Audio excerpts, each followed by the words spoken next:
Hola, hola. Oigan, ¿allá al fondo me oyen? Órale. No, ¿quién dijo que no?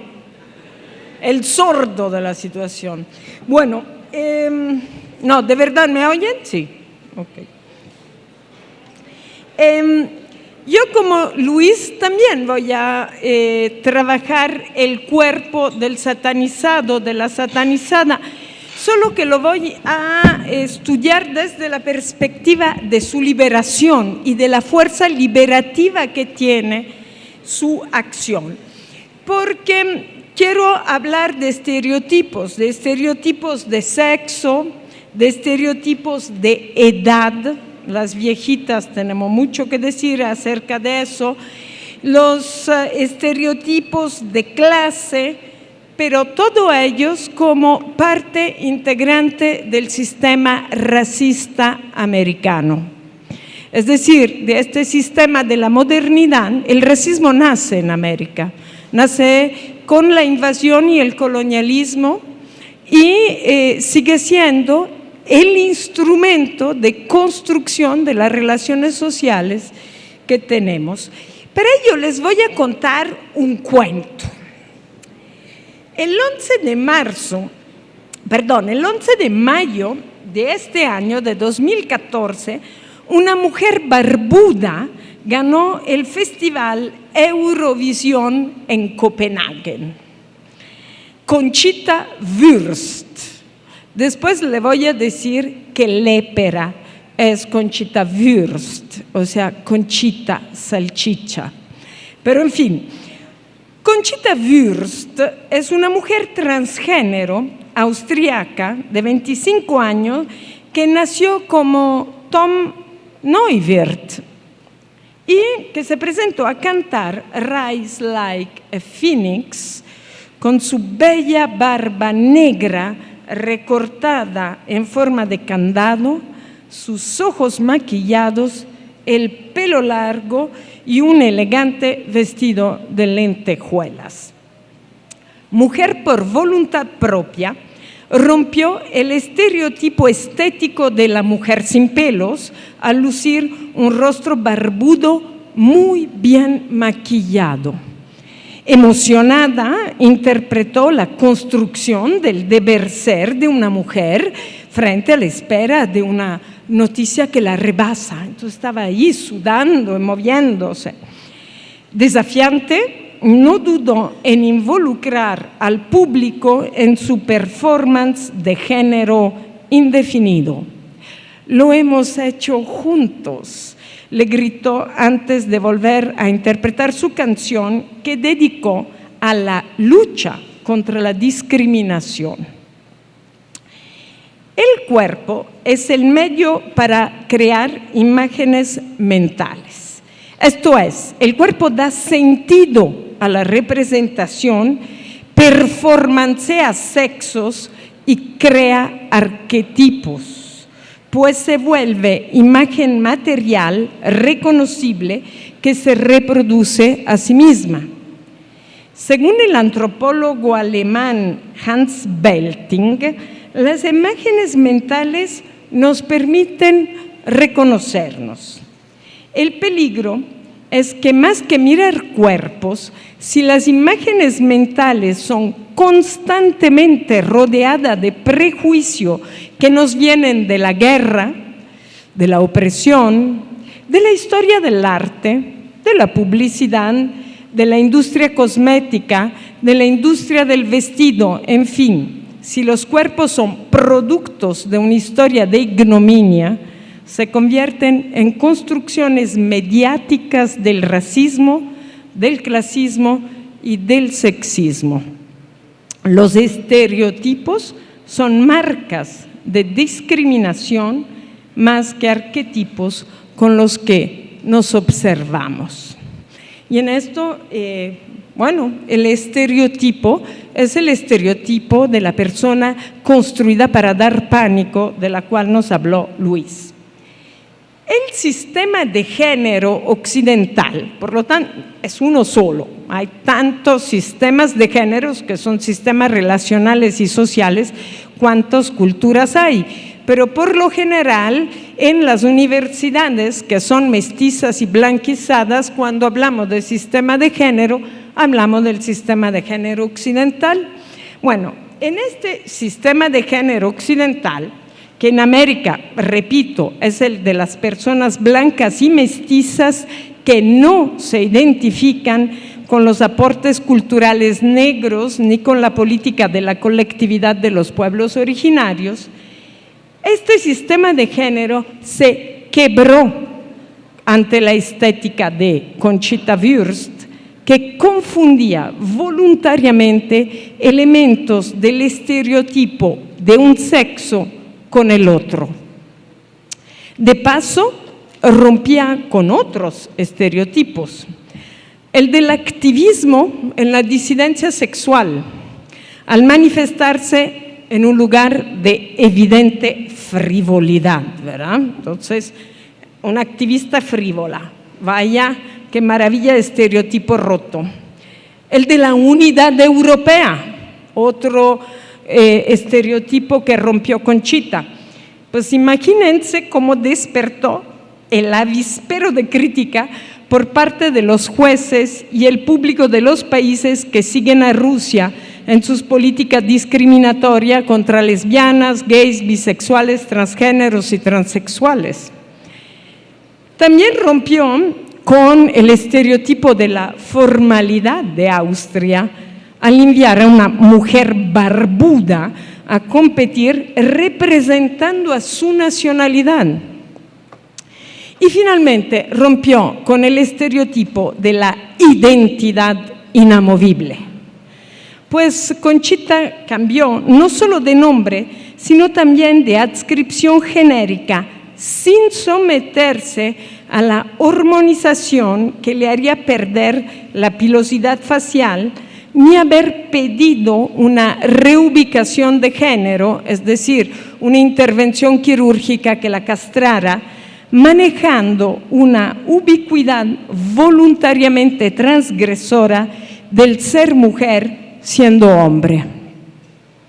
La reproducción mediática, visual y rápida, descontextualizada e itinerante de la imagen de una mujer barbuda, de un cuerpo que no esconde en el estereotipo la diferencia sexual absoluta entre las mujeres y los hombres, sino que lo desafía esta diferencia que es falsa, por supuesto.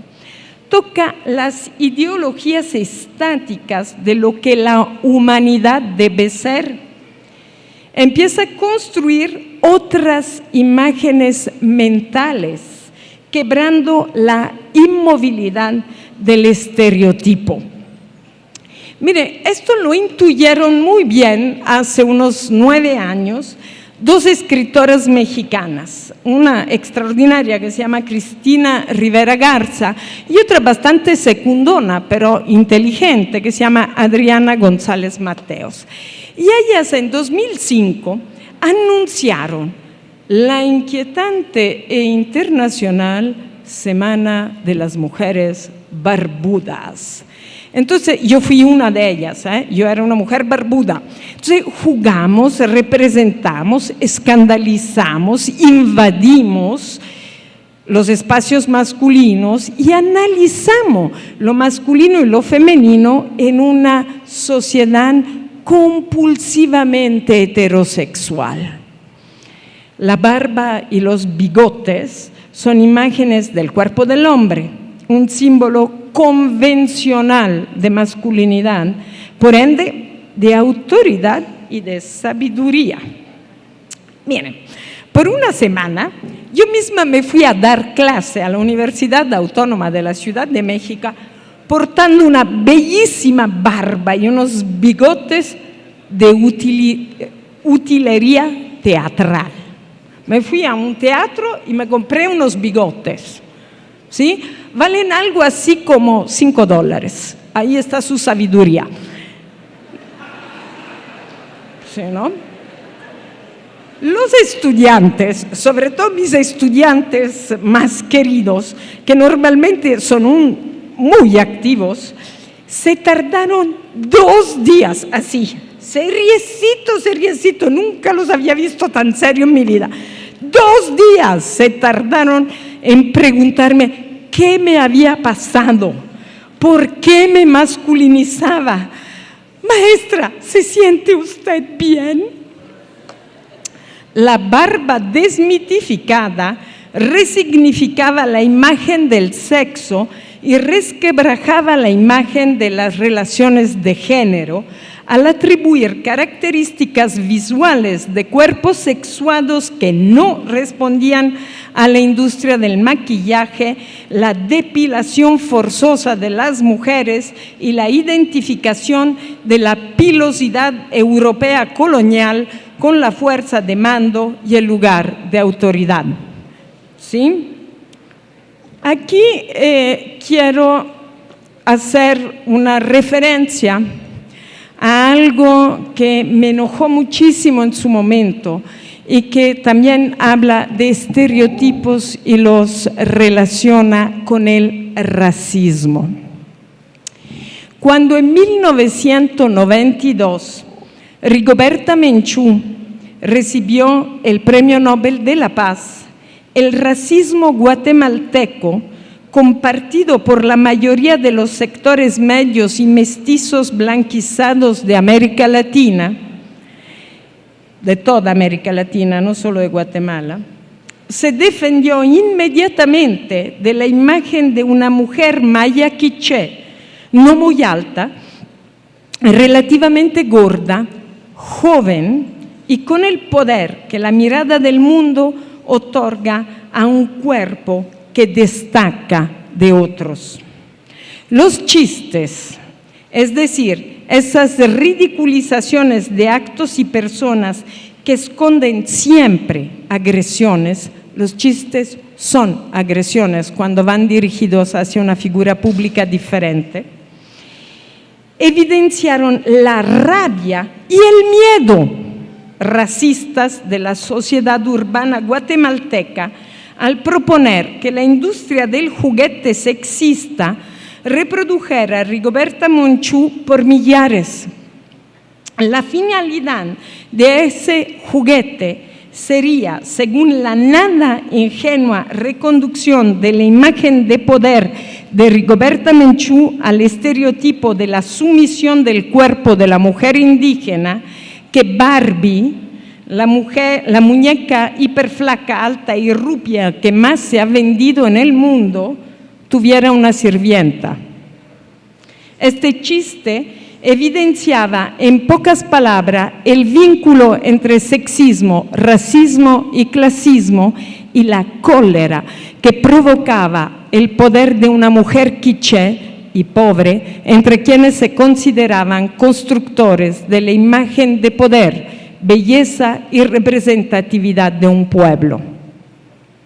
Según Rita Laura Segato, las naciones americanas, todas, no solo Guatemala, no son mestizas, sino blanquizadas.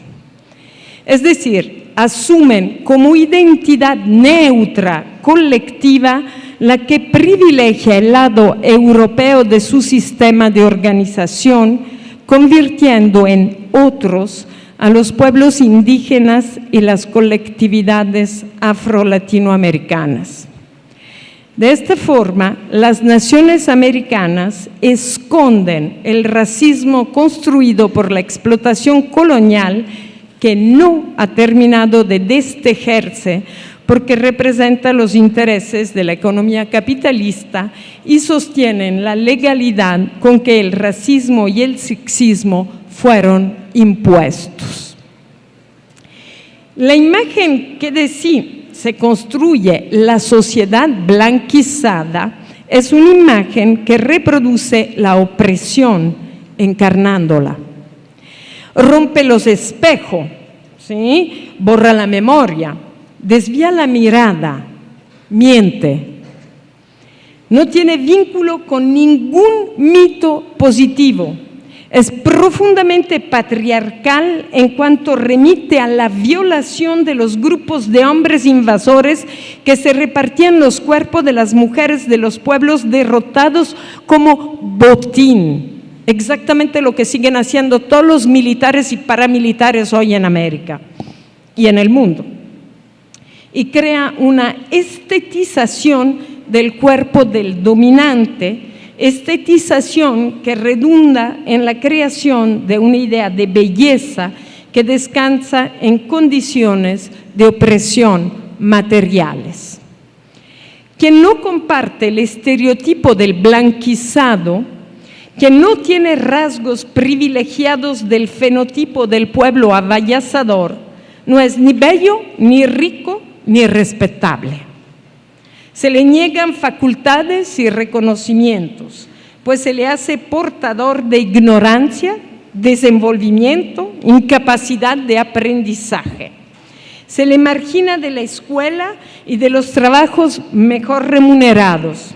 Se le convierte en el cuerpo del paria, del delincuente, el pobre, el joven hacinado en las cárceles, el marero, el objeto de las pesquisas policíacas, de la puta, de la víctima de trata, de la desaparecida, de los falsos positivos. En Argentina y Brasil, las policías en sus lenguajes internos usan expresiones como color patrón, adivinen qué color en Brasil, ¿verdad? O portación de rostro, ¿sí? Para entenderse entre sí sobre a quién buscar, ¿sí? En 1944, el fisiólogo chileno Alejandro Lipschutz propuso la existencia de una pigmentocracia en América. Con ella intentó explicar cómo la estratificación social al interior de las colonias españolas estaba fundamentada principalmente en el color de la piel. Eso es, en la imagen que la gradación de la oscuridad de la misma se usaba para fijar estereotipos generadores de jerarquías al interior de una estructura socio-racial y de clase. En la pigmentocracia, los rasgos fenotípicos se mostraban como la evidencia más directa del origen geográfico de las personas, lo cual, al menos durante las primeras décadas de la colonia española, permitió a los conquistadores establecer un fenotipo patrón del origen español. Con el tiempo, este fenotipo se convirtió en el referente clave para determinar la pertenencia legítima de los individuos a uno u otro escalón de la pirámide social. Para las mujeres, la pigmentocracia constituyó un vínculo con estereotipos de orden sexual que remitían a debilidades jerárquicas ante la ley. A las mujeres negras se les asignó un estereotipo hipersexuado, de manera que les resultaba difícil demostrar que eran objeto de acoso callejero, insultos y aún de violaciones. A las mujeres blancas se les estableció el estereotipo de la debilidad, ¿sí?, que las convertía en cuerpos a tutelar. Los horrendos caballeros, que son unos señores que nunca supieron montar a caballos, creen que son muy simpáticos cuando te dan muestras de cuidar tu debilidad, abriéndote la puerta, ofreciéndote el brazos, como si realmente las mujeres a las que quieren otorgar la categoría de blancas y respetables fueran unas especies de papas hervidas, ¿no? Pues sí.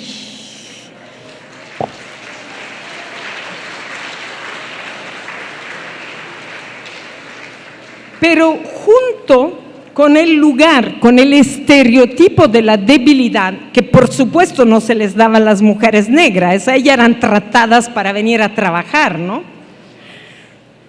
Se les daba también, se les concedía el lugar de las patronas, es decir, de las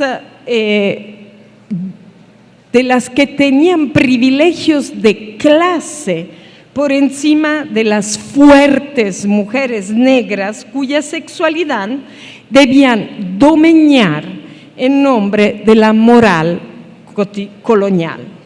A las mujeres indígenas, el estereotipo dominante atribuido fue el de la sometida, inhábil para levantar la voz, la violable porque incapaz, por supuesto incapacitada, de denunciar, cuya presencia no se veía ni se oía. Como dice la feminista afro-brasileña Sueli Carneiro, las diferencias entre hombres y mujeres pueden ser erotizadas también en función de la ubicación social que tienen los estereotipos de los cuerpos racializados. Cuando el cuerpo no crea imágenes mentales, sino los parámetros racistas y autoritarios definen la imagen adecuada para que el cuerpo femenino sea aceptado, presenciamos un proceso de socialización que lleva inevitablemente al establecimiento de estereotipos.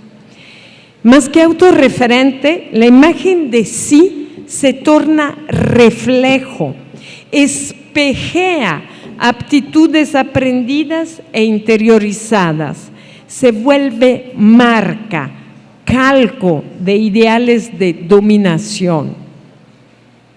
La imagen del cuerpo femenino se estereotipa con mucha más rapidez que la imagen del cuerpo masculino, porque la relación entre mujeres y hombres es desigual y el poder de imponer los propios deseos queda del lado de los hombres. Las mujeres aprenden e incorporan valores y comportamientos de la sociedad en la que crecen, viéndolos como aspectos normales de su deber ser. Extremadamente flacas hoy, tuvieron que ser gordas hace 4 siglos para demostrar que provenían de un medio que no sufría hambre. La publicidad y las exigencias sociales, ahí donde la familia es rígida y existe una figura paterna autoritaria y una figura materna subvaluada, imponen perfecciones y rechazos del cuerpo real. La moda, los valores estéticos, los valores morales confabulan para la interiorización de una sexualidad a disposición de los hombres. Dictadura de la imagen estereotipada de una belleza exterior que dificulta la aceptación del cuerpo negro, blanco, gordo, fuerte, de piernas cortas, viejo, encorvado, arrojado.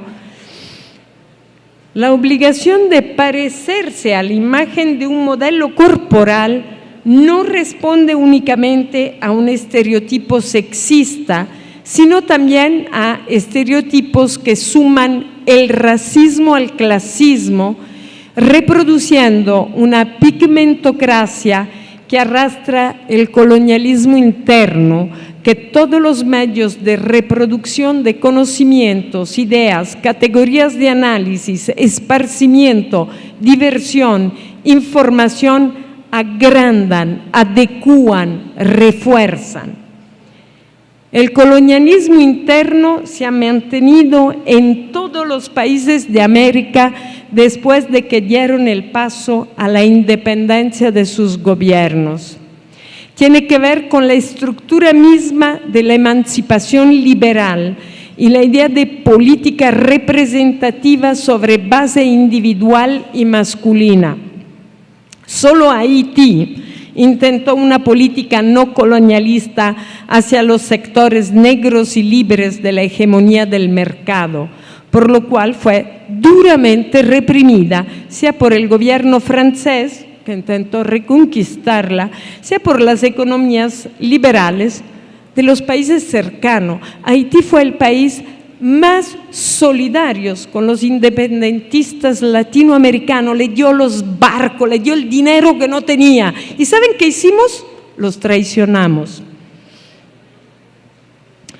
El racismo es la marca más clara del colonialismo interno y este siempre se cruza con la opresión de las mujeres en la manutención de clases profundamente desiguales en términos económicos y de acceso a la justicia, la educación y la representación política con base en rasgos fenotípicos.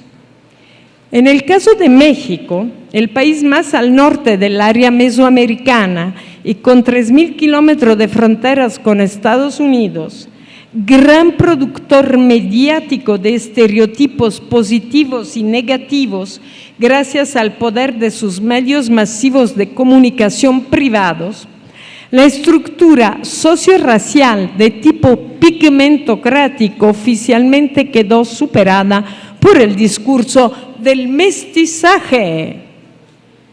Todos somos café con leche. Creo que El Salvador, la masacre perpetrada en 1932 en Izalco contra los pueblos pipiles por el dictador Maximiliano Hernández Martínez, que amontonó en 3 días 30.000 cadáveres de personas que habían osado reivindicar sus tierras ancestrales a los productores de café, ha servido de pretexto para afirmar el carácter mestizo y no indígena del país. O sea que somos 2 los países de café con leche. Toda política de negación de la presencia indígena en América responde a una pulsión aniquiladora de la propia diferencia. Sirve para negar los aportes civilizatorios de pueblos que desde los inicios de la modernidad han sido inferiorizados, tutelados, censurados y que en esas condiciones han mantenido la capacidad de crear y recrear relaciones sociales, jurídicas, educativas y políticas propias. El carácter mestizo de un país es un estereotipo, ni responde a una verdad incuestionable, ni conforma un arquetipo. Insisto en la idea de Rita Laura Segato de que no hay cultura mestiza en ningún país de América, sino culturas blanquizadas ahí donde la historia y las formas de gobierno republicanas no retoman por partes iguales los elementos europeos y los elementos de las culturas originarias para organizar su sistema de representación y su administración. Se me acabó el tiempo, muchas gracias.